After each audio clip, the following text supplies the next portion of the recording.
President Joe Biden reversing a long-standing U.S. policy involving the war in Ukraine.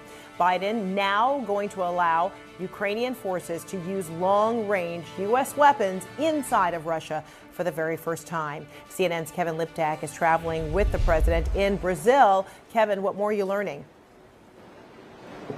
Yeah, this is a major change in American policy, and it comes at a critical point in the war in Ukraine as Russian forces mass in the city and around the city of Kursk as they prepare for an offensive there, and as North Korea has sent thousands of its troops to fight alongside Russia in that conflict. President Biden making this decision to allow Ukraine to fire the American ATACMS missiles inside Russia for the first time. And this had been the subject of a long-running debate inside the American government about the wisdom of allowing Ukraine this new capability. There were officials who were concerned about the risk of escalation in this war. That's something that President Biden has been concerned about throughout the conflict. You also heard officials worry about this. All right. All right, we're live. We're live. Yep. Welcome to the show. Welcome to War Machine. We got a panel full of experts here. We got the Freedom Warrior, we got Hot Tub Tony and Freedom Roadblock. Warrior on the scene. Everybody's here, man. Welcome, gentlemen. I want to thank everybody. Make sure you hit the like, subscribe, notification bell, and share, because sharing is caring. You will find us on YouTube at 411 Sports World Network. Roadblock, where can they find you, man? All right, man. Just Instagram, Roadblock 1963. That's about it. All right, there it is. How can they find you, Hot Tub? Hot Tub Tony ATL on Instagram. All right, and you can find Mr. And TikTok. Oh, and TikTok, absolutely. And then you can find Freedom Warrior on 411 Sports World Network. All right, gentlemen. The title for today is wow, are we on the brink of World War III? You heard there just on the video that was played. But I'm gonna let you guys chop it up here, and let's get this ball rolling. The domino effect of World War III. Are we on the verge of a war, people? Well, I'm gonna let Tony go ahead and start us out since he provided the video. I think we're already there. We've been there for about the last 2 years. It's kind of kicked off at the end of COVID when Russia invaded Ukraine, and we provided weapons. This has been something that's been going on since the Obama administration with the Ukrainian situation. So once we started supplying them, Russia laid out their fine line. They said, if you cross this line, we're going nuclear. And ever since they made their declarations, we've been slowly inching. Like they said, we weren't supposed to supply them with the missiles that they got now. We gave it to them. Then we said, we'll give it to you, but you can't use it. Now Biden okayed the use of the long-range missiles that can basically strike into Russia. That's what the concern with the Russians is. So Vladimir Putin turned around and just, I think 24 hours ago, updated their nuclear doctrine, and for Russia saying that they're going to be able to use tactical nukes to hit targets not only in Ukraine, but possibly into Eastern Europe and Western Europe. Yeah, Western Europe. So we've been in this for a while. Not only that, you had a Taiwanese company. I forget the name of it, but it's a Taiwanese company that makes a lot of our naval equipment. Quite a bit of our naval equipment comes from them, as well as our chips come from Taiwan. The microchip side and the naval equipment side, both of those companies have been told to ramp up the equipment that the United States buys from by threefold, to the point where these companies are like, we can't keep up with that type of pace and demand. Like, it's no way in the world. So that lets you know if we're getting that on the Taiwanese front, that means that they're concerned about China and possible escalation from us being marred in Ukraine is going to open up the door for China to come in and invade Taiwan. So these things are out there now. It's not an if, it's a when now. And what's yet to be seen is if Donald Trump can come in and ratchet down tensions, or will he be more to a point that no, it's you in it. But all that, it depends on Joe Biden at this point. Well, my view of this whole issue is that our withdrawal from Afghanistan really turned on the green light to these countries like Iran, North Korea, and China and Russia. The green light came on because they saw how that withdrawal from Afghanistan was such a debacle. It was embarrassing. Okay. And they said, okay, apparently these folks don't know what the hell they're doing. So they said, this is our time. Let's go. They gave up Bagram Air Force Base, left all that equipment in Afghanistan. They parade now stuff around like, like it's 4th of July for them, you know? And China has a missile base not too far from Bagram. They saw the weakness, and anytime you see a crack in the enemy shield, that's when you attack, or you prepare for any kind of assault or invasion. And Biden made a statement some time ago when he made this comment about Putin going into Ukraine. He said, well, it might be a small incursion. He could live with that. And that's all Putin wanted to hear. A small incursion? Okay. I'm going to show you what a small incursion looks like. And now we got China right now over there arresting people in Hong Kong. And when they were at this summit here just lately, Xi gave Biden 4 red lines. But the way the press revealed it to us said that those 4 lines were for Trump. But Biden is the president, and he told Biden that to his face. You will not interfere with us in Taiwan. You will not interfere with us in the way of how we treat our citizens in China. And there were other 2 that they don't come to mind right now, but there were 4 red lines. Okay, so China means business. They got their eyes on Taiwan, and I won't be surprised if they make a move on Taiwan before Trump is in office, because what Biden just did was he unleashed the devil on the world. Because I'm here to tell you, nuclear war is going to be unthinkable. It's totally unthinkable. And what bothers me about this whole thing is Ukraine is not even in NATO. So why are we over there doing all this stuff in Ukraine? What was the purpose behind it? What were they hiding? Why did they have to destroy Ukraine? The pharmaceutical industry is heavily into Ukraine. A lot of your I can't say the word on here. A lot of you are made in Ukraine. Yeah. Well, all I know is Joe Biden's son, Hunter, had a big job over there making big bucks, and he was sitting on a board that he wasn't even qualified to be on. And there are other things I believe that were clandestine operations that were going on in Ukraine. And for some reason or other, to them, it was a welcome thing to have them destroy part of that infrastructure. But right now, allowing Ukraine to shoot missiles into Russia, that's not a good thing. You're attacking them inside sovereign territory, which is not a war zone. And Putin is going to do what he needs to do if he's got to drop a nuclear, what they call it, a tactical nuke. Tactical nukes. You can forget Ukraine. It's dust. It's gone. Supposedly, and I'm sorry, I don't want to jump the roadblock. What's your take on this?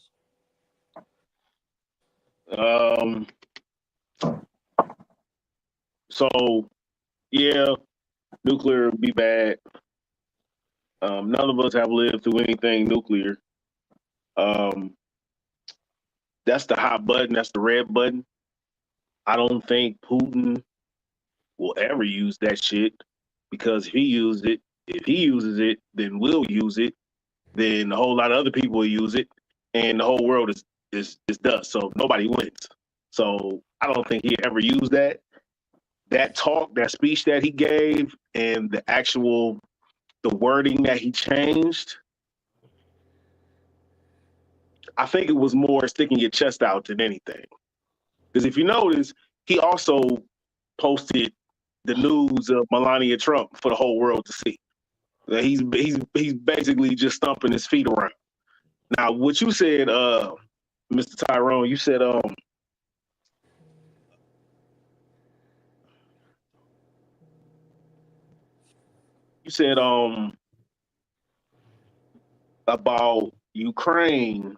about Ukraine launching attacks into Russia. They've been launching attacks into Russia. They've been doing that for over 2 years now. They actually control four cities, 4 towns inside of Russia. They've been in Russia. They've been killing people. This war has been going on for a long time. They've been killing people on both sides of the border. So when you say they're killing people, they're killing Russians in Russia, that's been going on. And Putin hasn't done anything because he was literally getting his ass whooped. I see videos all day, every day of Russian soldiers getting massacred by Ukrainians, right? That's why he begged Kim Jong-un and North Korea to send in 30,000 North Korean troops. And then they was getting slaughtered. And Kim Jong-un was looking at and told Putin, we're not sending you no more troops because you don't have this situation under control. But now, you said what? I said not only that, but North Korea, number one, they started deploying troops, what, 2 weeks ago? Yeah, about 3 weeks ago, yeah. So that's not enough time to bring a antiquated army up to speed on modern day tactics. Battlefield, right? Battle warfare. I agree. North Korea. But you don't send nobody in though unless they have some level of knowledge of what they're running into. You just don't send them in blind. That would just be folly. Now, they have a history of that. They have a history of that. The people in the Asian countries, Asians have a history of that. They don't worry too much about whether their soldiers are technically or tactically proficient. They believe in numbers. They're gonna throw it's just like when we fought in Korea and China. Okay. So if I'm Kim Jong-un and Putin says, "Hey, I need some troops," I'm just gonna send you some troops, and then you just gonna throw them in the battlefield. You're not about to have no tactical meeting. You're not about to give me no, hey, we're about to send you in over here. Most of their troops are here. They have these type of weapons. They have these type of weapons. That's not gonna happen. You're just gonna send them in blind. That's what we're doing.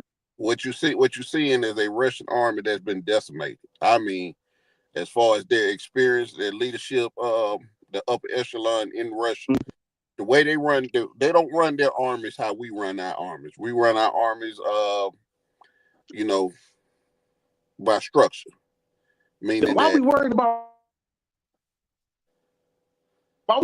Russia if the Russian army is getting dismantled by Ukraine? If they're getting dismantled by Ukraine, why are we worried about it? Because when you don't want to ever, and this is military doctrine 101. Huckleberry got the button. Yes. Right. You always want to leave, and it's doctrine going back decade.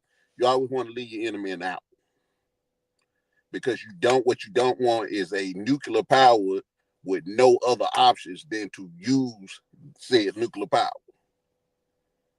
But nobody is going to I don't see. The thing is that Putin been talking about using it. So a lot of people don't understand this. Putin been talking about using that bomb for years.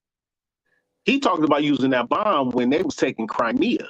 Yes. He talked about going nuclear back in the day. Because if you remember when Obama was president, he was telling him he was on Russia's state meeting RT saying, "Hey, we're gonna use it if need be. It's not out of the question."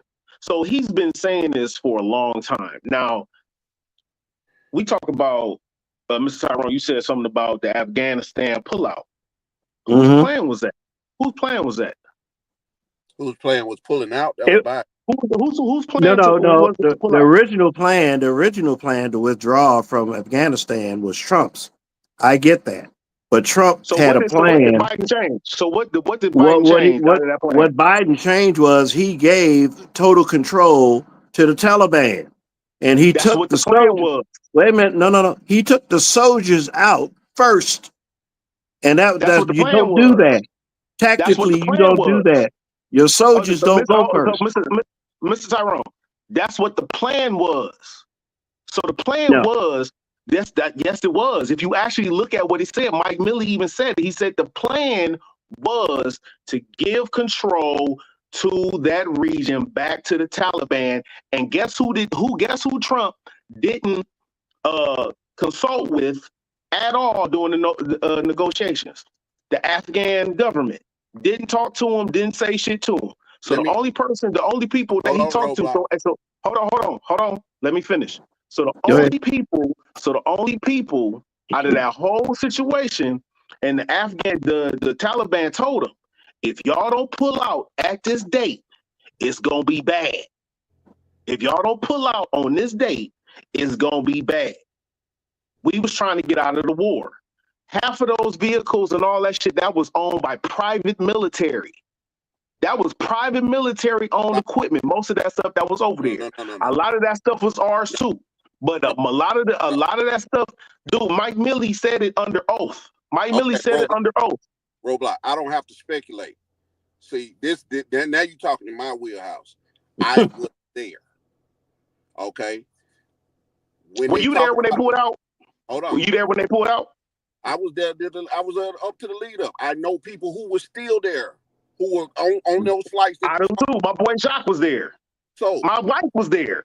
Leading up to the pullout, we knew that we were on a steady drawdown. It's a difference between y'all both are talking somewhat true. You have a drawdown and you have a full withdrawal. What you saw on TV, what you saw with the Biden administration was a full withdrawal. That's akin to what they did in when they pulled out of North Korea. When you saw the pictures of them kicking the Vietnam helicopters off the Vietnam. Yeah, Vietnam. I'm sorry. That's what you saw right there. That's just we said fuck it, because normally what we do when we withdraw from a place, and what the plan was, is to turn all of that equipment. It wasn't private military equipment. That was military equipment. That was majority of it was private military. US Army equipment. I was on the base.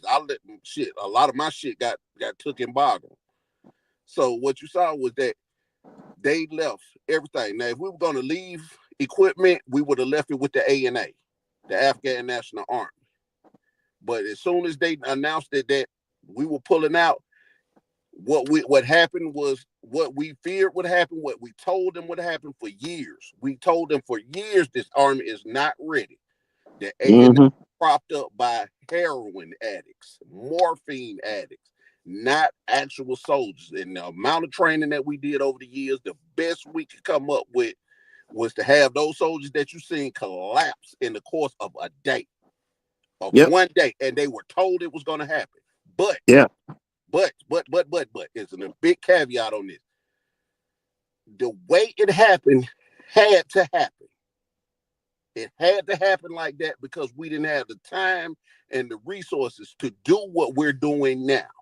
Because what happened just a week after that withdrawal, Russia invaded Ukraine. That is why the Biden administration pulled out the way that they did, because they knew, they had intel. They knew that this war in Ukraine was coming, and that they were going to have to funnel resources to it. So they made a decision. The Joint Chiefs made a decision. If we do this, if we supply over here, fight two wars on two fronts. Well, we was already fighting two wars on two fronts. That we but our enrollment in the army is down so bad that we're stretched thin all over the world. So you can't fight wars like that. Could I go back and defend something I said? I want to defend it because Mark Mealy even said when he was at a hearing in Congress that they thought that the Afghan National Army could hold their own. And he even said that they were going to do it for several months. So as a result, they pulled a lot of the U.S. personnel out. but they didn't pull So the equipment, but they pulled the personnel. But you cannot conduct an effective withdrawal without military personnel, because all you're doing is you're opening yourself up to the Taliban taking over, because they knew the ANA wasn't ready. so The so you're Taliban you're knew that. so you're literally your beef isn't with Biden, it's with Trump, because that's Trump's No, plan. No, Yeah, no. but no, so this is no. hold on, let me read Trump was this. going Let to me take the let me troops read this. out last. Let me read this. Okay. The Taliban deal, Trump administration agreed to an initial reduction of U.S. forces from 13,000 to 8,600 troops by July 2020, followed by the complete withdrawal by May 2021. If the Based Taliban on the keeps it conditions on the ground. based on the conditions on the ground. So what I'm saying is that the conditions on the ground meant by the Taliban means that y'all got to get the hell out of here. And if y'all don't, it's gonna be bad. We taking over regardless. Unless That's y'all want to stay here, absolutely what unless y'all want to stay here and fight this war with us, which we were not winning, y'all don't want to do this. And a lot of the stuff is drugs. The poppy seeds, all that stuff over there, all that stuff was being funded by us. But what I'm saying is, a lot of the stuff that y'all want to put on Biden, this is Trump's plan. No, it's Trump not. put this shit. Trump, yes, it is, because Trump put this plan in Hold place. on. Whoa. So You are if you don't, not military. You don't understand military strategy. I don't You're care going off about of being what military, you man. I don't give a fuck about being military. I don't care. You're My dealing wife with is somebody military. So what that means? I was on the ground. I worked My in wife was on the communications. ground. I My was boy on the Shock ground was on the and ground. worked in communications. I know I was in the talk. I was in the A-lot at Bagram, where all the decisions for Afghanistan get made is at Bagram. All the transmissions, every piece of intel, Did you go in front of Congress and talk? Did you go in front of Congress and talk? Information came through my terminals, came through my DCAT terminals. So I'm very Well, Hot Tub is saying Hot Tub had updated intelligence. The intelligence changes. So when was your last time there? When was your last time there? I left in 2017. I went back in 2018. 2018 to 19. Okay. And then So 2019, I couldn't come back because of COVID. Now, this is what I'm telling you, and I'd be happy to go and reach out to somebody who's currently in Saudi Arabia, came from Afghanistan to Saudi Arabia as it was happening, because they had nowhere to go.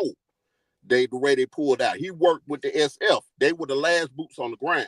What I'm telling you is that what you're reading, what the media is telling you, even what the Trump administration said, is not factual. What they said on the ground, and I'm telling you, because it's common knowledge now. It's common knowledge now.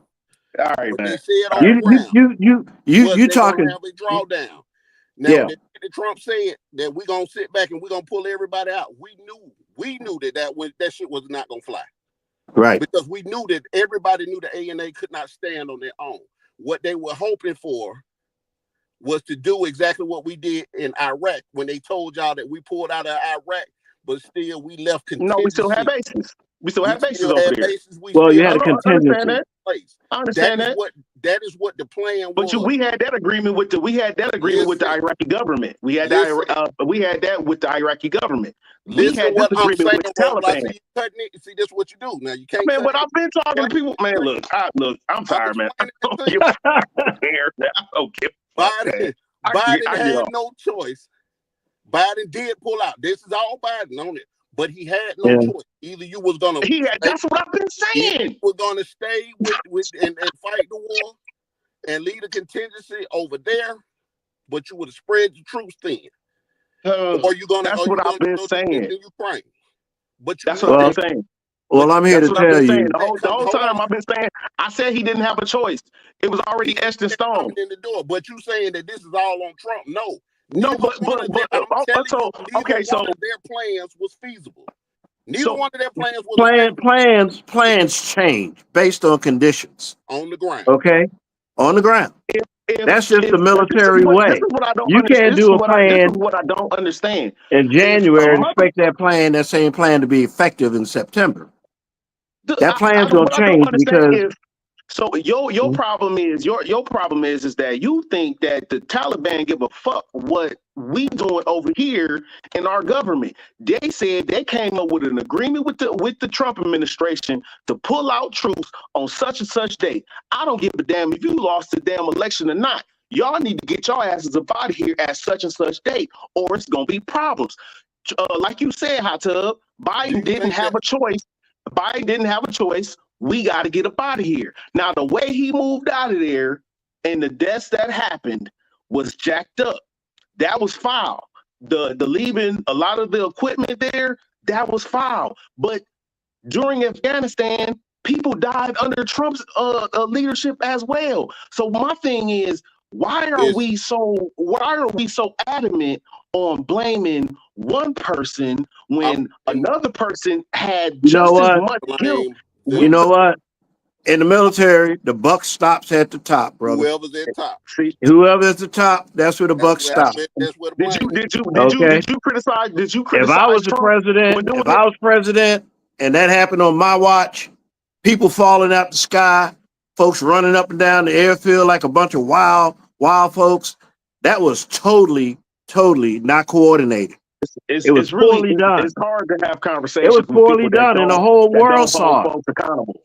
Just like the whole world saw people. It's hard to have conversations with people that don't hold the people that they think is the dear leader accountable. It's kind of. I'm not saying that Trump's perfect. No. That could have happened on his watch, but it didn't. Hot Tub, I respect the Hot Tub. You cool because you do it, but Mr. Tyrone over here, he never does that. You would literally circumvent anything having to do with Trump and try to blame it on somebody else, and that's my issue. I can be an equal opportunity hell no to you. I can do that, but I can't have a conversation. I'm not defending Trump. You get me wrong. I'm saying that it happened on Biden's watch. Therefore, in the military, if I'm a leader and I lose people because I had piss poor prior planning, or if the plan changed to such a degree that I did not perfect that plan enough to minimize loss, then that's on me as a leader. Leaders get released for things like that. You can't blame somebody else. It's on your watch. That's all I'm saying. That's how it goes, and unfortunately, that's how it works. That's how it works. Now you talking about that's how y'all framing it, but you know it is that's what it not is. how we frame it. That's how it works. But it is how it is because if Trump would have been in office, you would have came up with an excuse for that. Oh no! What I'm saying is, no. Trump. It was Trump's fucking plan. No. It happened in 2020. Hey, man, it was Trump's plan, man. He followed the plan that was set in place. The plan that was well, how dumb is that? That's stupid. That's dumb. You don't follow a plan that somebody else put together. So the person you put together your plan. You put together your plan. Your battle plan. So no. Like a business deal. No. If I'm what? No, you don't do that. If you're the new leadership, set forth the priorities. The new leader comes in, and the new leader and his Hey guys, I'm gonna jump in for a second. And his panel come up with their plan. Okay, I'm gonna jump in for a second. Plan. Gentlemen, I'm gonna jump in for a second. Plan. Okay, I'm gonna jump in for a second. All right. So we got a little deep in there about Trump, Biden, blah blah blah. But let's make sure we all on the same sheet of music here with what's going on. Okay, let's get back, Mr. Let's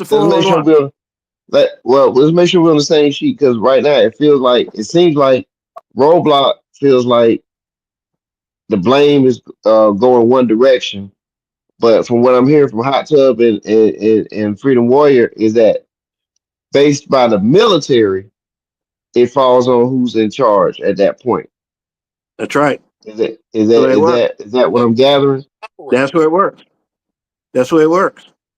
He's the commander in chief. The generals execute whatever he says. He can't say, "Well, look, hey, Joint Chief, let's gather around." Guess what?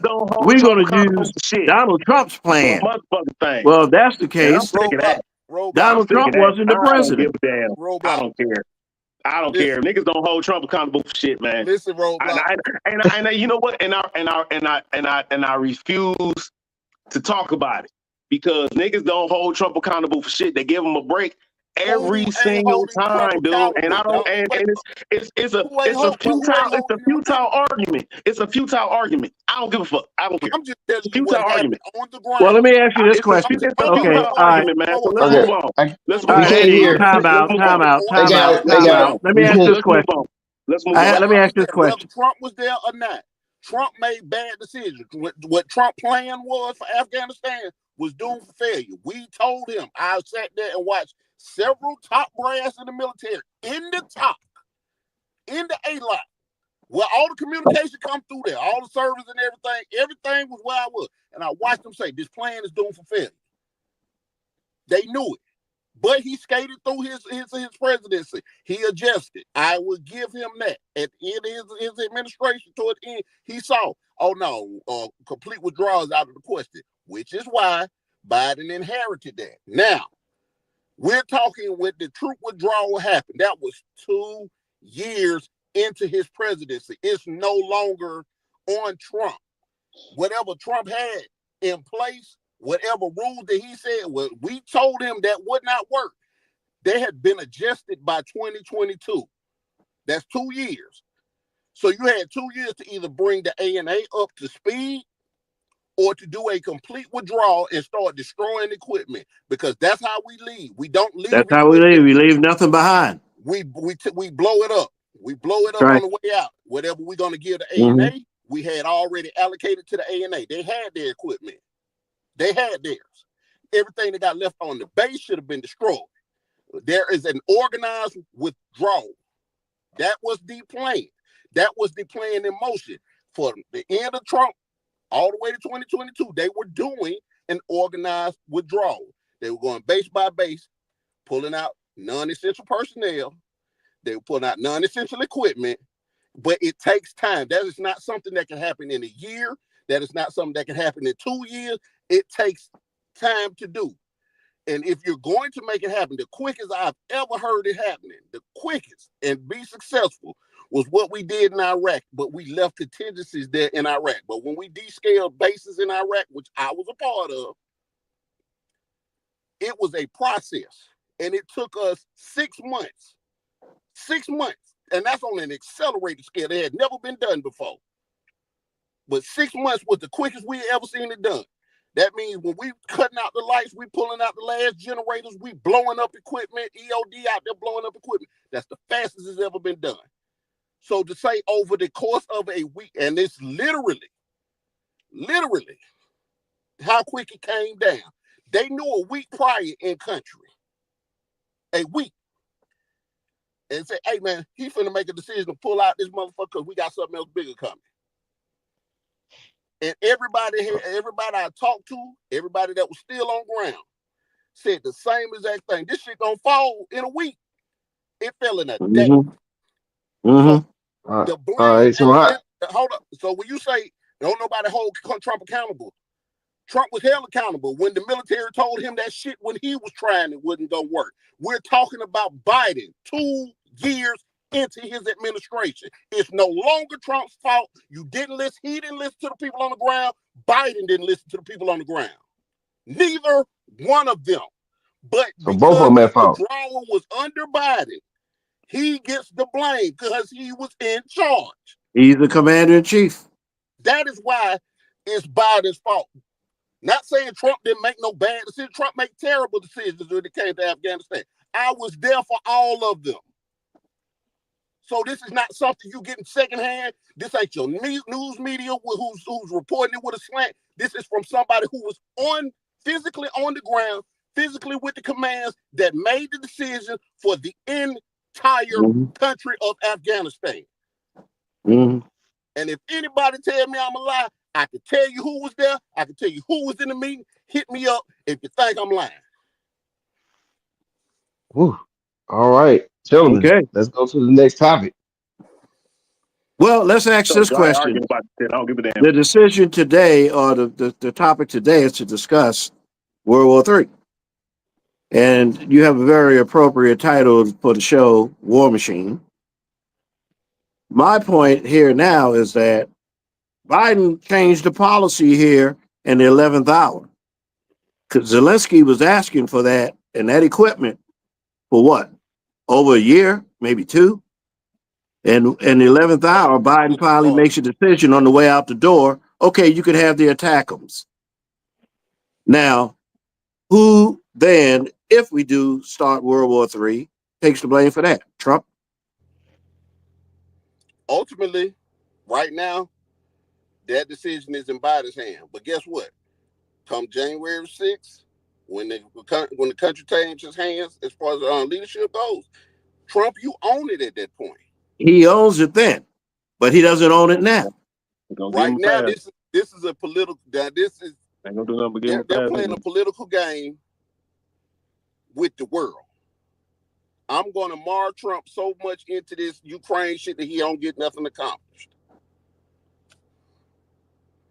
Which is, I don't think that's what it is if either. he goes to war, he's not going to get anything accomplished that he wants to do. I don't care how much you say he is. Now, I don't think do you think it was necessary? Do you think it was really strategically necessary for Biden to change that policy right now? No, because that ratchets up the chances of World War III. It creates escalation. Now, I mean, we've been providing them with money and weapons since the war started anyway. So what the hell? So why couldn't he just let it go like it is? Why do you have to escalate it? So what I'm saying, so this is my issue, right? Y'all don't give a damn about United States giving Israel whatever the hell they want. Who said that? I never said that. I ain't talking about you. I ain't talking about you. I never said that. You said y'all. People. Well, the last time we had a conversation, you was real on Israel's. You was wearing the cape for Israel the other day. So no, not you. Damn, no. Shit. I have to establish who you're talking about. So my thing is that we give Israel whatever the hell they want. They got the Iron Dome. They got all the intelligence in the world. We give them $4 billion a month. Ukraine is a different story because Putin knows Trump. And when Putin took Crimea under Obama, when Trump came in office, he ain't tell him to get the hell out of Crimea, did he? It's too late then. That was already done. No. That guy was out of the bond. He owned that because Crimea is part of Ukraine. So it's already in motion. He's already going that way. He's already going that way because he's already said he wanted to reestablish the old USSR. We know what he said, but do you understand why all this is happening? And I'm gonna go into some geopolitics and going back. This is not something. This is going back to the Clinton administration. So NATO has been itching to use those former Eastern Bloc Russian countries to stack. Now we can't. They can't add them to NATO because they got treaties that say, "No, you ain't fucking with my former colonies or whatever they used to call them under the USSR." So the United States been putting missiles in Russia's backyard, basically. Now, Russia, in retaliation, which led to the Crimea, them annexing Crimea, in retaliation, they said, "Okay, well, we finna run up in the buffer zone, which is Ukraine. Ukraine is that buffer zone between Europe, and one of them, but it's the biggest one between Europe and Russia. If Russia takes it, then they are sitting right there at Europe's back door, which is when we say Europe, that's most of NATO. That's why they're trying so hard. Putin's trying so hard to get it. I'm not caping for Putin. I'm not caping for Biden. Biden gave them the weapons. They knew that Putin didn't want them to have these long-range weapons. He gave them to them and then told them that you can't use them. So the plan was, let's be honest. I'm not going to give you bullets and then give you the gun, give you bullets. And then no. He said no. He gave him the missiles, but he told him you can't use the missiles inside of Russian territory. Yeah. That's what he said. You can use them. You can use them on your own land, but you just can't use them in Russian territory. But what did Putin do? They started another attack. They're encroaching more on their land. So what did they do? They used them shits. So Okay, so my thing is that most people say Biden don't have a red line, and if he's weak and he's this, so but when he does something that's not weak and he gives people the means to defend themselves, then y'all say it's about to be World War III. So what the World War III? So what the fuck is he supposed to do? Okay, let me answer. That's what I'm saying. Let me answer.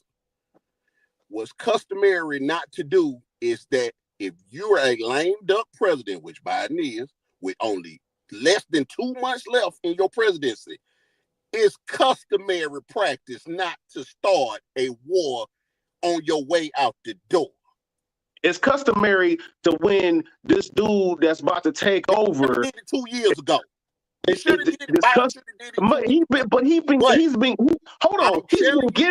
not caping for Biden. I'm not caping for Trump. What I'm telling you is I'm caping for the world right now. When Russia comes back and say, okay, you say, well, he been threatening. You said he been threatening nukes. He has. But you can't just send out nukes. Well, you can, but they got procedures all around the world. Every country agreed to these procedures. Russia had to update. What they just did was update their nuclear protocol. Yeah. Yep. Posture, saying we can use tactical nukes. Tactical nukes are supposedly isolated nuclear bombs, but we know through research and just knowing the nature of atomic bomb that there's no such thing as an isolated nuke that I can just let off in this one area and all the fallout and damage stays in this one area. It's a thing called wind. Wind is going to blow all that fallout into Europe. And once it goes into a NATO country, that becomes an act of war at that point. It's as simple as that. There's nothing complicated about this. So what I'm seeing Biden do is the same thing Netanyahu did in Israel to get himself out of the nukes. He was out just going over to Israel. Netanyahu was on his way to jail, and he declared war to get out of it.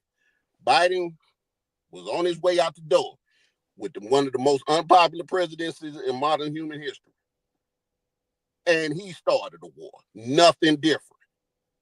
This is the dumbest move I've seen of an American president in my lifetime.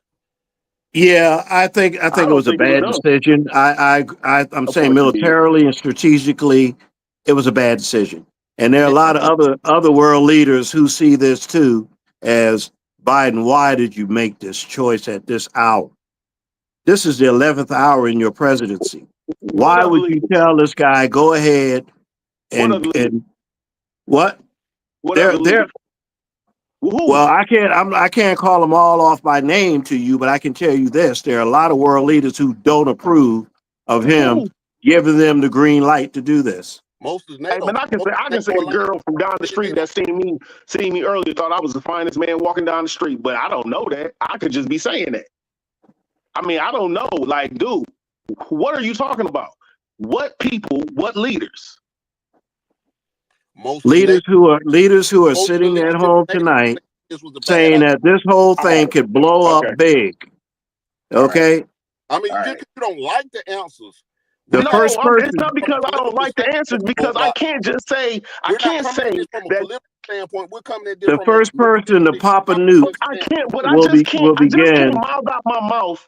I just came out my mouth. There are leaders that don't approve of this, but then I can't give you a leader, just not one leader to tell me, like, just one. North Korea, Uzbekistan, Somali. Ain't no leader that just one leader, because you saying that don't make it true. You saying that don't make it true. Okay, because I'm not telling you specifically who they are. Don't believe they don't exist. I'm telling you, I saw it. South Africa was the first one to came. There are a lot of people who don't approve of his decision. They think it was poorly timed. Okay. All right, but you ain't telling me what. I see. Okay, so this is a good segue since we're gonna boil it down. Let's kind of segue away from the war and go into who is going to get affected by this in America, because I'm more on home. So let's see who's going to better brunch. Mr. 411, you got those videos? We're working on it. Okay, you can talk. You can talk about it, and then when we get it ready to roll, we'll come back and play it. All right. So we got a severe troop shortage at a time where one of the biggest wars in history is on the verge of popping off, arguably. Now, we've been here before as a country, been here before as a people, but cooler minds have always prevailed. It's not looking like that this time around. So how is the military going to solve a troop shortage issue? More than likely, it's going to be through a draft. And who does the draft mostly affect? Males between the age of 18 to 28. That's who fights most of our wars in this country. Well, a couple of years ago, the Biden administration came up with the idea that usually at 18 years old, you got to sign up for selective services to be considered for military service. They did away with that policy.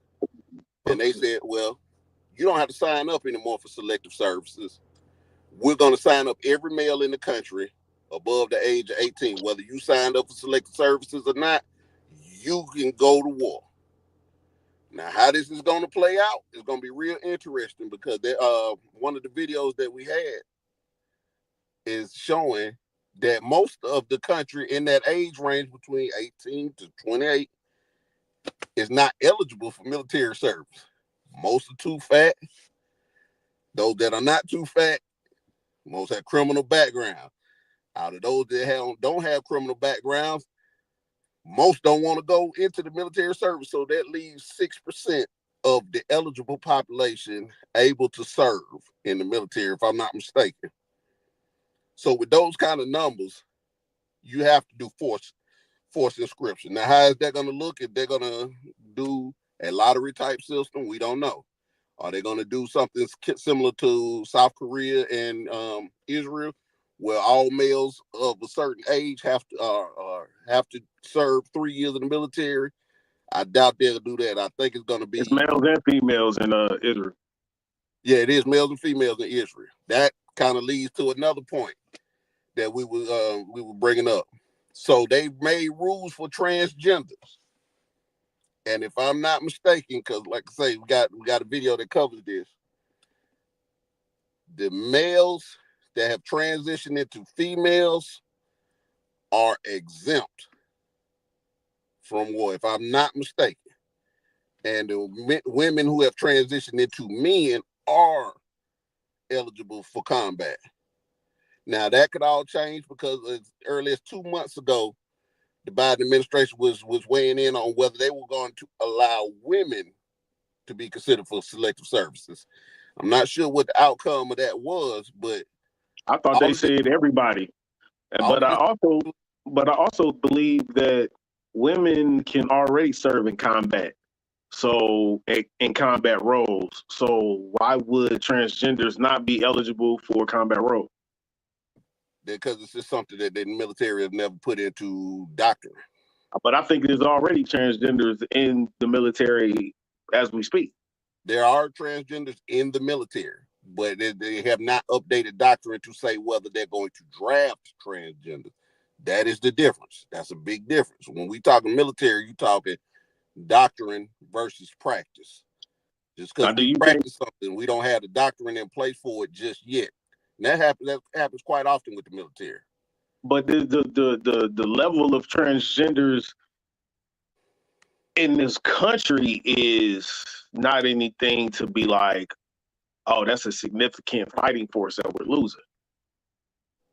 Like it's negligible. It's not even anything to be, It is when you consider when you consider a world war, you have to take into account most of your troops are going to die. Most of them.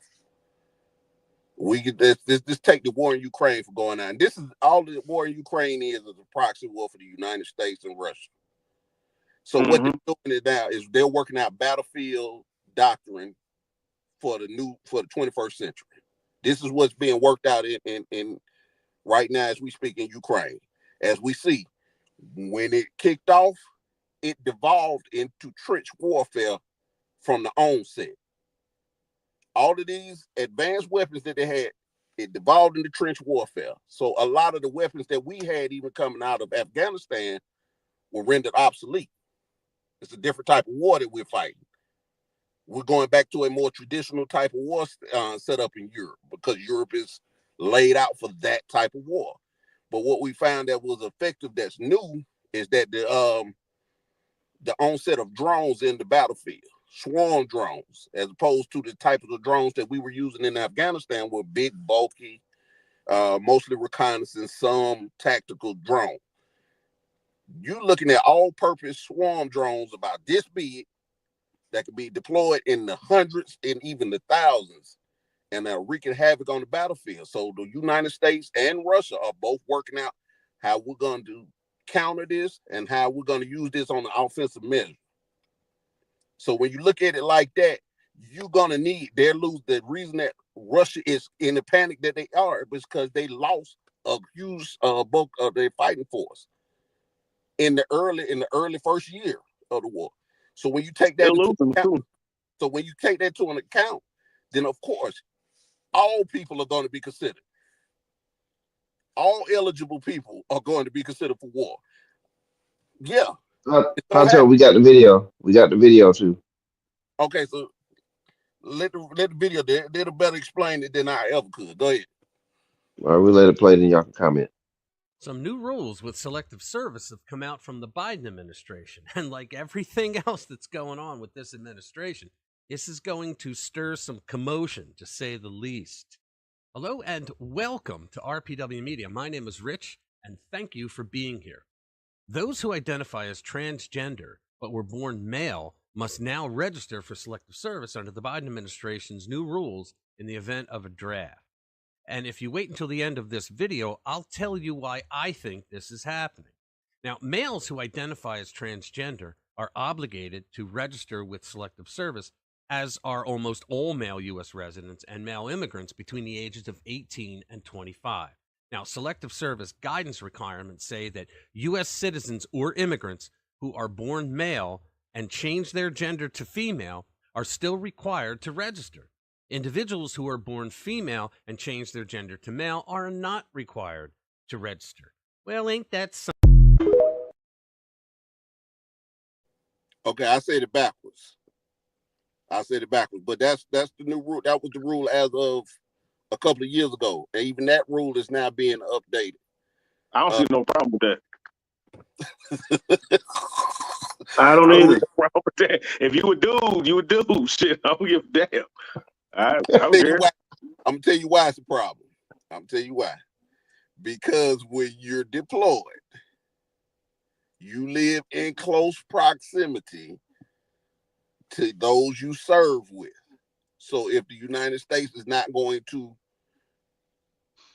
basically, you're gonna have to separate them. That's what I'm that's the best way I can clean this up. Because if you have them serving with everybody else, that they're going to be with everybody else. When we show up to a place, we don't always have the amenities that we had in Afghanistan, such like the containerized housing units that we lived in, the basically the small trailer units. Those don't exist when you first come into country. You sleeping in the pop tent, you sleeping in your vehicle, you sleeping in your tank, your striker, your whatever vehicles you come in there with. A lot of times that's where your sleeping quarters, that's your living quarters.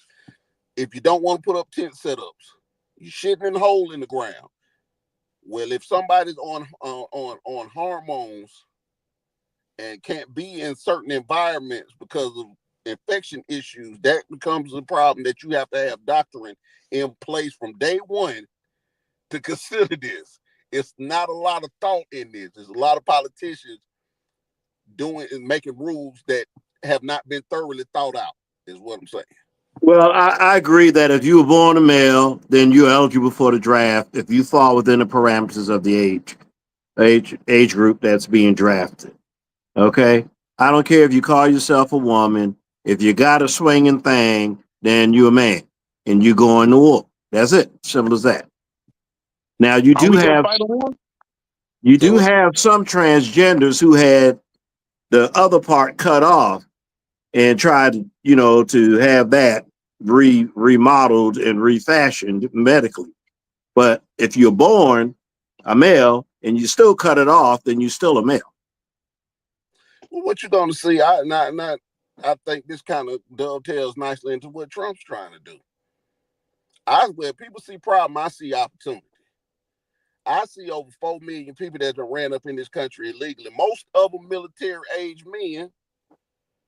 With a perfect example to show me how bad you really want to be into the United States, go take your ass on the front line. Now, when I say they send them to war, I mean they are to be used as combat soldiers, not combat specialty units, not tankers, not stuff like that. No, you a grunt.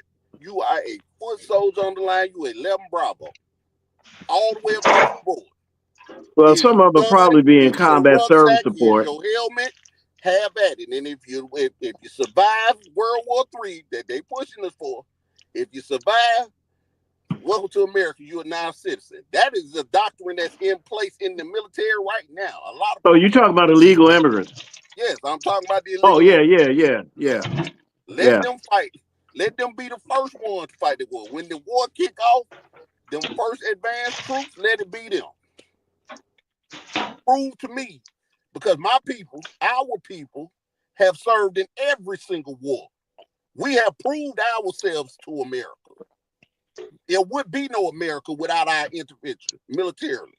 Well, we had Asians, Japanese that helped to fight during World War II, many of whom were put in concentration camps during World War II, but many And of they got them compensated. also fought, and Native American Indians.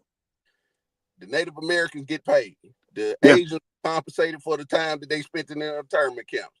I right. say, if you were here illegally, this your time to prove to America that you belong here. And Well, you know if what? you if you're not willing to do that, then take your ass back where the hell you came from. Yeah, well, if the transgenders are in the military and they're drafted, many of them might not end up on the front line and combat units. Some might be combat support, combat service support. It just depends, you know. But I mean, it all goes back to other issues too, like gays in the military, you know. I I mean, mean, one time they didn't want gays in the military, but I knew some gays in the military, some pretty damn sharp soldiers, that's one who, thing we always said that didn't make no sense. I came in as that doctrine of don't yeah, ask what was changing. don't ask, don't tell, yeah, And that was dumb as hell because we knew who the gays was in the military.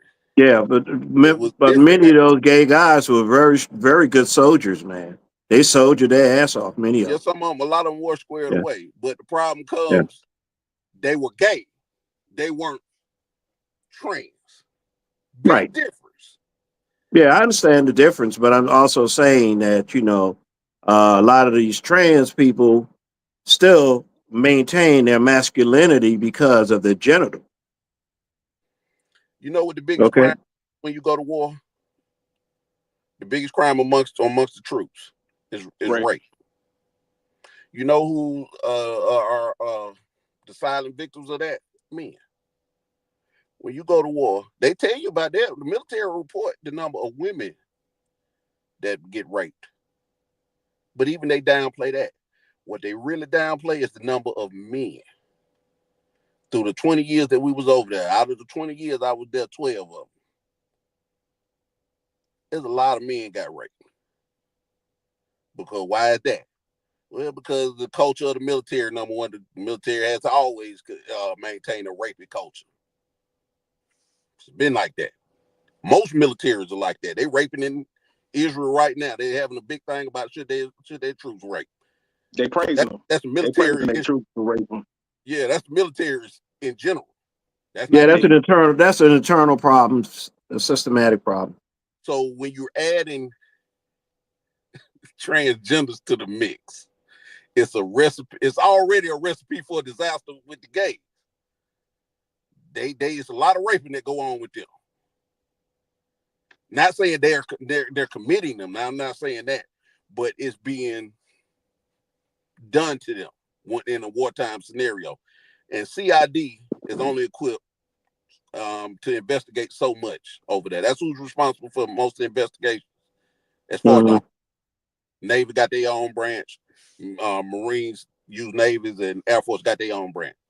But they're not even equipped to investigate all the assaults. So imagine throwing this into the equation as well. Recipe for disaster. That's what I say. You're gonna have to have some rules and doctrine in place. And you're gonna have to do it quick. You're not gonna have a whole lot of time to implement. Well, the door is still open for people to be conscientious objectors. Then you're going to have defectors. I mean, all that always happens when a draft comes about. I mean, my son is 17, so I don't want no war. He'll be 18 next year, so I already know how all this goes. I really would hate to see the world divulge into something like that, but it's all been ordained anyway. It's all been foretold. We're in the last days anyway, so I know it's coming. I've been expecting it for a while. My main job is to protect me and mine and my community. What the government gonna do is what the government gonna do. And this Russia and United States thing has been brewing for 20 years. Longer than that.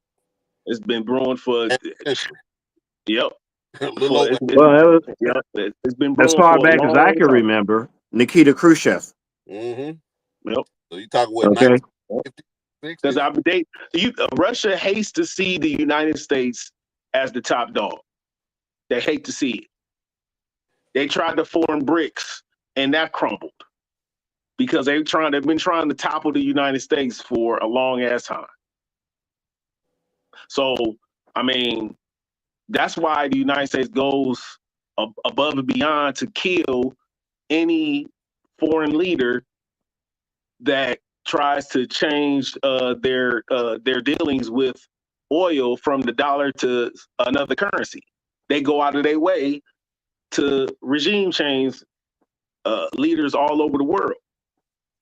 They've been doing it, and that's been a proxy with Russia as well, because it's been well documented that Saddam Hussein was real cool with the Soviet Union, Russia.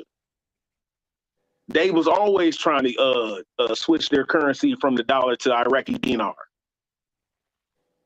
They've been trying to do this stuff. So, I mean, man, my dad been telling me for the longest, he was like, man, I mean, it's good to be comfortable, but never be too comfortable. So, yeah, amen to that. Follow me, y'all, real quick. Put your tinfoil koofers on with me. Because I'm finna take y'all to some places where a lot of us have not thought about. You know, the last time we were in this position was back in 62? Was it 62? No. The Cuban Missile Crisis. Yeah. Oh, that's 60. Yeah. Yeah. When John Kennedy told Khrushchev to get those missiles out of Cuba. Nobody wants nuclear weapons in their backyard. Well, and that was a real tinderbox moment because we were sitting right on the edge of World War III right then, back in the early 60s when John Kennedy was president.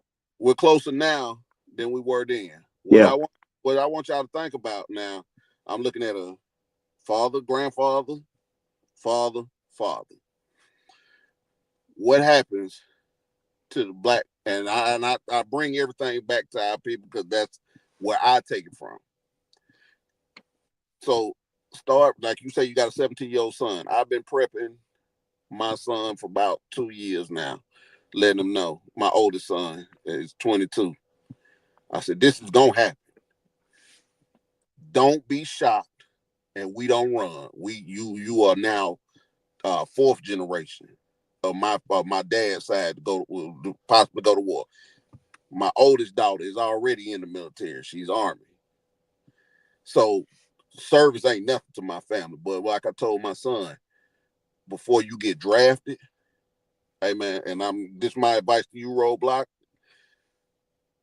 start looking at the jobs. Let him go take the ASVAB test. The ASVAB test determines placement into the military. Mm-hmm. Let him start having him study for it so he score high enough to pick his own job. And when he gets ready to pick his own job, you can go down there and pick it with him. So when you see that that's coming, hey man, don't even, when they start it, before they even get to your name, once you know that they're doing the draft, once they come out and say it, go ahead and sign up. Have them sign up. Don't run from it. Pick your job. Get you something admin. Get you drone operator, because they sit in Arizona and operate them drones. They don't do it on the ground. So he won't get deployed. Those types of moves, find out, talk to people that's been in the military before that can tell you those jobs that are non-deployable. There's a lot of people that are not going anywhere. Or at the worst, they're going to be real detachment in Kuwait. So you ain't worried about it. They're going to be in Oman. They're going to be in Saudi Arabia. They're going to be in Dubai. But they're not going to be with shit happening there. Start preparing yourself for that. Start preparing your children for that, because it's coming. On the inverse of that, our generation, because when it kicks off, all that's going to be left of the black community, because we going, it's going to be the oldest, the elders, and the very young. So defense of our community falls on us. So if you're not gun proficient, if you're in your 40s and you ain't proficient with a firearm, get proficient quick. Because you think shit can always get worse. And when you don't have your main warrior class on the ground in the black community to defend the black community, we're going to be in a very, very vulnerable position. And nobody thinks about that. This is the first time anybody has ever said it on camera. Trust me, I'm watching. I think that if they were going to try to take a shot at the black community, that would be the time. So it behooves Look out, Hot Tub. All right. Y'all, excuse me 1 second. Keep going, gents. I'll be right back. It will behoove us as a people to be ready. Start upping your Roadblock. You already know. Start getting trained. Go to Roadblock, get some training. You already know. So you guys, so the question down below, so does the panel believe there will be war? Is that yes? Absolutely. I'm 50-50. Absolutely. Okay. It may not be Okay. the next couple of months, but I think we've reached a point within the next 5 years, and the powers that be, those that have the decision making, those that play both sides of wars, are pushing for a war. The writing on the wall. It may not be the Ukraine side. Donald Trump may come in and ratchet that. He might talk that down, but he's not going to talk it down with China. That's coming. Wow. That's Wow. what I'm more concerned about. I'm not concerned about Israel. I let Israel worry about Israel. That is not our business. That war has been going on with these people, these cousins. These are not separate groups of people. They depend on who you talk to. These are not some separate groups of people. They cousins. Work it out with your family. That's a family feud over there that we don't need to be a part of. A family feud and some folks that came from right. And Roblox. That never. Oh, my bad. The only reason we're involved in that because they hold the purse strings to a lot of things. Yeah. Yeah. And Robot was saying he 50-50. Robot, why you feel 50-50 on it, bro? I mean, I don't think it'll be a nuclear war. I think that's hey, don't nobody want that. Russia just be talking. Putin just be talking. With China, I don't, because that's not a war. Where would that war be fought at?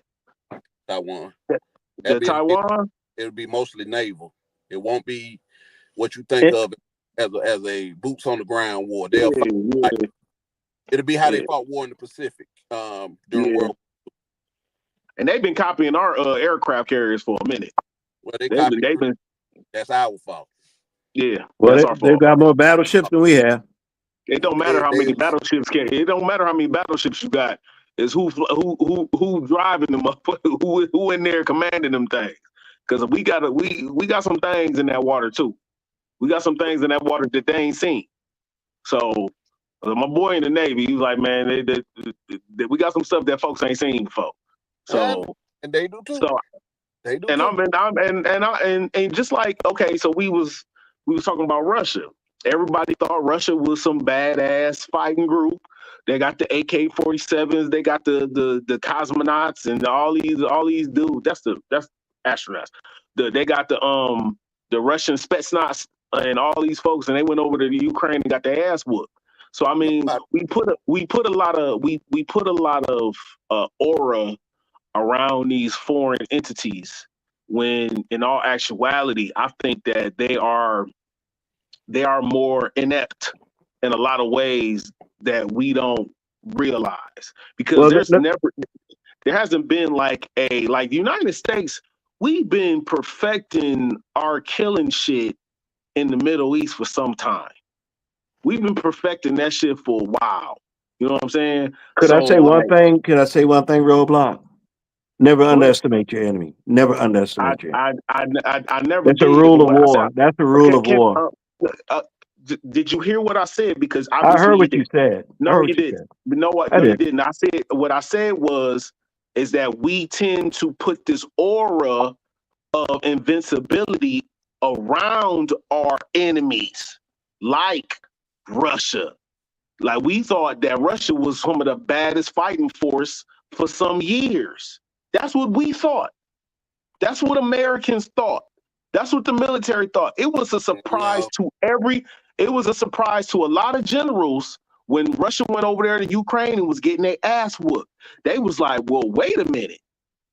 Where did this come from? We thought that they was going to run over Ukraine, but that did not happen. So what I'm saying is that, yes, it's Sun Tzu, you never underestimate your rival, your enemy, your opponent. However, you ain't what this aura of invincibility that we put around these foreign people, these foreign governments, ain't what we think they are.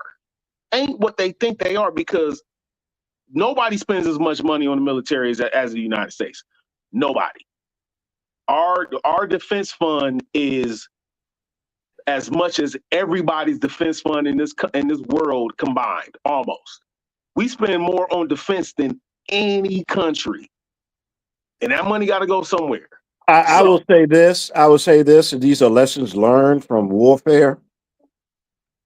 We spent more money in Vietnam than the North Vietnamese did, and they won. That we was on their land, and they won. That's but different. We was at their house. That still was warfare. And if you walk up in my crib with night vision and all that shit, but you in my crib and I don't have night vision, you gonna die. Not necessarily. Period. You gonna die. You run up in my house, you gonna die.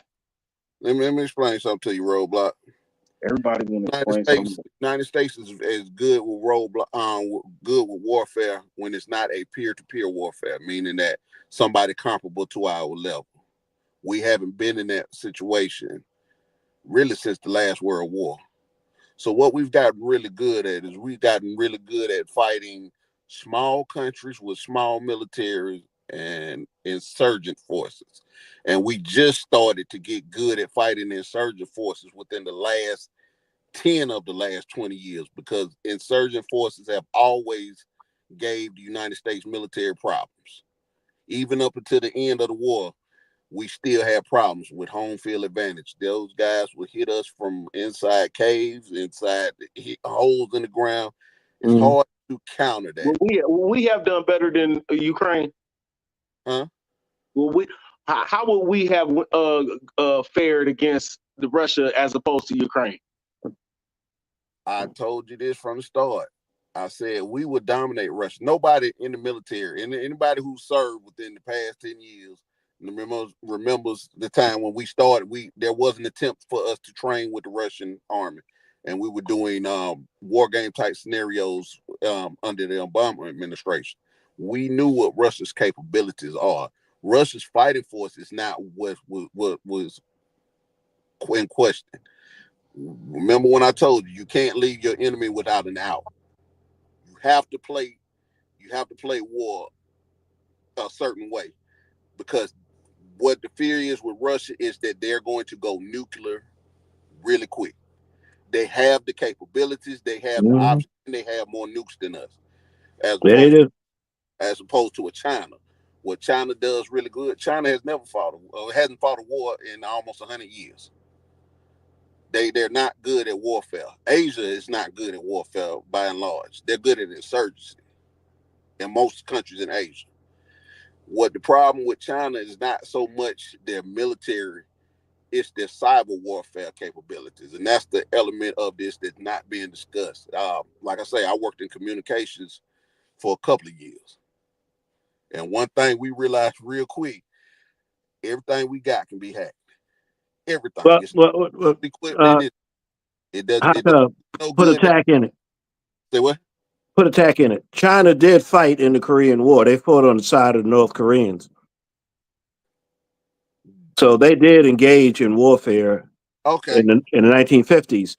And most of the people who fought in North Korea and in Korea during that time will tell you that China, they weren't tactically proficient, but they had a lot of people. That's it. When you got over 1 billion people, you could attack and the enemy runs out of bullets. Okay? You don't We have ain't enough gonna ride bullets to bullets. kill all the people. Well, do We y'all ain't know gonna what? ride bullets. Y'all know what's happening in Ukraine right now? Both sides, not just not just Ukraine, not just Russia. Both sides are running out of armament. That's why Yep. we're forced to send, when you see them sending $800 billion over there to them. It's not $800 billion in cash being No, loaded. it's in armaments. It's in It's weapons. armament. It's in all kind of shit. Oh, They can't make enough equipment to supply a modern day war. That's one of the realities that's coming out of this. It's a lot of mhm. it's a lot of lessons learned coming out of this here war in Ukraine. We don't have enough armament to fight a modern war. All We of this, do. no, We do. They don't. don't. No, they We don't. do. So, We do. I'm saying for us, we do not. We don't have an unlimited supply. We don't have an okay, unlimited supply, but when I tell you all that billions and trillions of dollars that goes towards the national defense, that money is something. Yeah, That's why they spend so. And I just said that's why we spend so much money, but more than any we other have a country, time. because we've been We have a time. preparing. We're like a Equipment. It takes time to build aircraft carriers. Takes time to build 5th gen, 6th gen fighter jets. Those are not easily done. yeah, These and I these understand that we supersonic missiles that you're seeing, these hyper missiles that are coming out, you don't have a lot of them. You have maybe less than 1,000. That's we got not enough so to send them. talking about a modern warfare where this stuff has to be used. Bullets can be shot all day. Bullets can be shot all day. Missiles can. If you shoot missiles all day, guess what? You're gonna run out real You quick. run out. Realize that. This is what Man, was so coming out. This is what the military is. Those in the military are having these kind of conversations. What yeah. have So Also, what do So we what have happens also if what out of it happens this? if takes the U.S. energy too. It takes what energy to run a war. what happens if Ukraine loses to Russia? Russia occupies Ukraine, and quite they're one possibly step closer to putting together the it puts USSR. NATO in a situation where how far are you willing to go for a country that's not a NATO member? Mm. Russia Well, ain't it gonna would stop. have to Russia be. ain't gonna stop there. There would have to be a treaty. Most That's wars end in what treaties. that's You what willing to you Putin give said. some and you take some. Well, no, Okay. see, the problem is that when Trump gets in office, Ukraine is going to be giving everything and taking nothing, and Russia is going to be taking everything and giving away nothing. That's Well, just how it's that going may to not be. happen. That is definitely going to happen because Trump has already embarrassed Zelensky to his face. He does not care about Zelensky. The only person that he really cares about is Putin and staying on Putin's good side. That's the only. Fuck about Zelensky. Nobody in America should give a fuck about Zelensky or Putin. This ain't our fucking business. We are not the It fucking world police. is really not. Really not. But I think it's going to end in a treaty. This is a dick swinging My vision is to see a treaty. Russia don't want to back down. Because what's the point? People are dying, man. People are dying over there. They're dying on both sides. Yeah, so Russia need to take their ass back to fucking Russia. Well, you know, that's easier said than done. That's easier said than done. That's the problem. I'm not you. You just once a war starts, take over somebody else. But don't nobody give us. So the problem is in this country is that don't nobody give a fuck about Zelensky. We talk shit about Zelensky all day, every day. But when it come to Israel, all is Israel must defend itself. Israel must do this. Israel must do. I say politicians. Nobody up here said that, Roadblock. Nobody. I swear to fucking God, man. You know what? I don't defend Israel. I'm fucking done, man. I'm fucking done. I don't defend Israel at all. Wow. If I ain't mistaken, I sat up here and said that they was up there. The only reason that they're at war is because their president is trying to avoid a prison sentence. Well, Israel is our strongest ally. They're our strongest ally in the Middle East. That's just fact. That's fact. Frenemies at best. That's fact. Let's close things out, guys. I know both sides of the equation. Israel is not our friend. All right. Well, Roblox needed to he had to cool off a little bit and roll out. And I think that's a good. There. Well, I think it's a good sign that and that leads to. I know he want to talk more about Israel. Maybe we can get that in later, but it's probably a good time to kind of just cool things off. Yeah, good time to cool things off, and we can get to another topic next week. So closing remarks, and then we can roll out, gentlemen. Well, my closing remark is that I understand that everybody, has their own perspective on, world issues and domestic issues and on our national defense and how we conduct our policies and on the international scene. But I still hold to the fact that, as Tony said earlier, Biden's on the way out the door. That was not a decision that he needed to render at this time. He's a super lame duck president, and what he just did may cause a serious escalation of this war. Rather than say, okay, there's a new president coming in, let's keep everything on a level for now, and when the new president comes in, let him make whatever decisions he wants to make going forward. And that's the way I see it, and that's the way it is. He should have left that to Trump to decide. From my standpoint, on that I agree.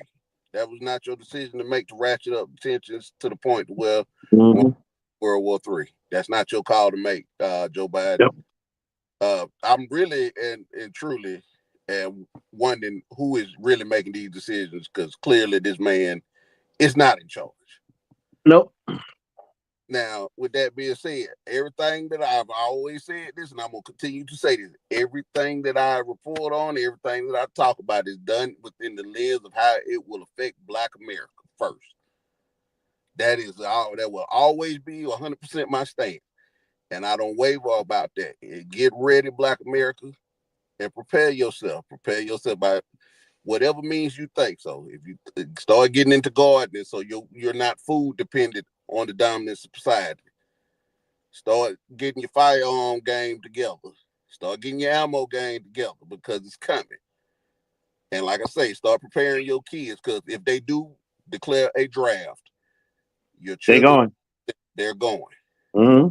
With that said, you can control what jobs do they take.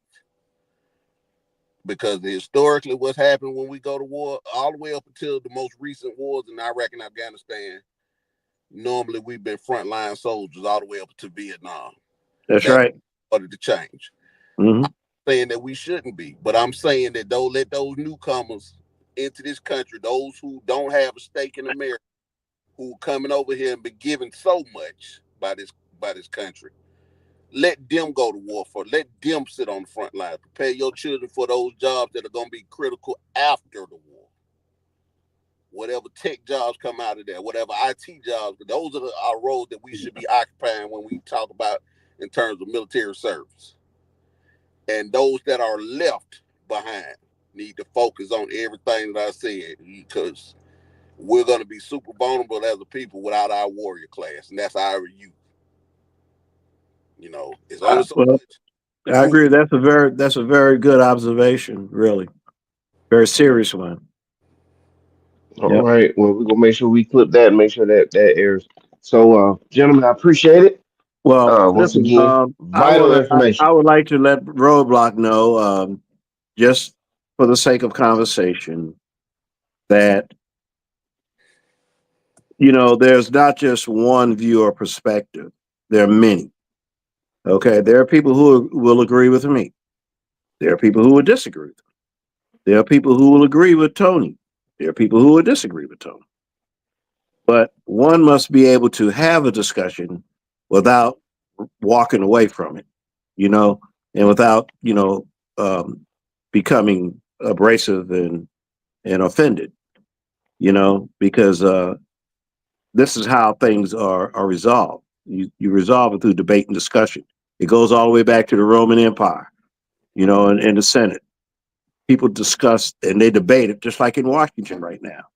They debate issues, you know, and when the final decision is rendered and it's pushed up the flagpole, then that decision, is something that we all live with.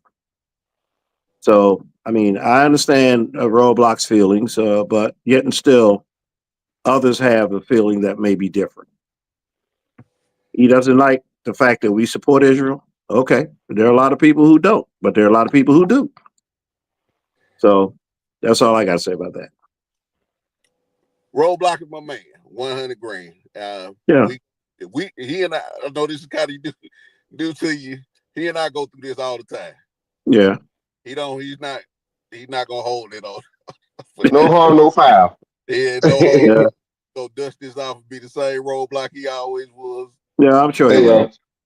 It was yeah, sure. we're it's just like the team, right? Just like the team, they during training camp, they go through their internal battles, Mhm. and then when we get to the game, we rely on each other. So yeah, we gonna keep everything moving, and I'm just glad we're able to do this. And like I say, people not gonna get this on NBC, man. You Well, know what I mean? So I know he gets the feeling that I support Trump no matter what. That's not true. I call balls and strikes. When Trump, I think, is moving in the wrong direction, I call it out. If I think that Trump did something that I think was, the right move, I say, hey, look, why are you attacking the man? He made a very prudent decision. But some people don't want you to criticize the person that they support. Joe Biden made a bad move. And I'm not going to take that blame off of him and stick it on somebody else. That's called projection. I'm not going to do that. Trump didn't make this decision. Biden made it. And just about the Afghanistan pullout, we went over that. You can't take somebody else's plan. You can't say, oh, he did this because this was this other man's plan. No, you're in charge. Either you throw that plan out the window or come up with a new one, and then whatever happens, that's on your watch. Okay? Because that's where the buck all stops. right, So, all right, and the okay. show stops right here. I think we out of here, gentlemen. Go Roadblock. War Machine, War Machine.